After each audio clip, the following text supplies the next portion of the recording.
C'est parce qu'elle fédère près de 700 adhérents que les 10 associations patriotiques luçonnaises disposent depuis début janvier d'un lieu unique pour se réunir. Pour éviter l'utilisation de salles diverses, la municipalité a choisi de leur mettre un local à disposition qui pourrait porter le nom de Maison du combattant ou Maison des associations patriotiques dans les semaines à venir. Situé à l'emplacement auparavant du cybercentre, puis de l'espace d'activité des Petits-Fans, cette maison, place du Château, derrière les Halles, permettra la tenue de réunions de bureaux et de conseils d'administration, mais deviendra également un lieu de mémoire patriotique où seront exposés drapeaux et emblèmes, ainsi que des archives au travers de nombreux ouvrages et d'écrits. Alors si le rez-de-chaussée sera réservé aux réunions de conseils d'administration et de bureaux, voire même des permanences, l'étage, lui, sera réservé à la mémoire des associations patriotiques, c'est-à-dire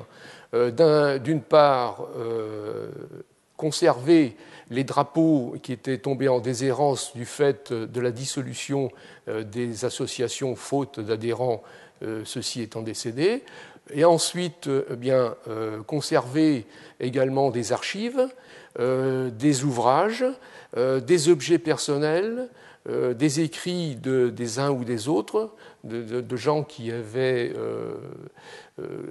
participé à des conflits et qui voulaient laisser une trace de la mémoire de leur parcours personnel au sein des associations. Sur 2 niveaux, ce sont ainsi 90 mètres carrés à la disposition des associations patriotiques. Cette année, un budget devrait être alloué par la municipalité en vue d'aménagement de vitrines d'exposition et de rayonnage pour stocker les archives, revues, livres et souvenirs se rattachant à des conflits et parcours personnels.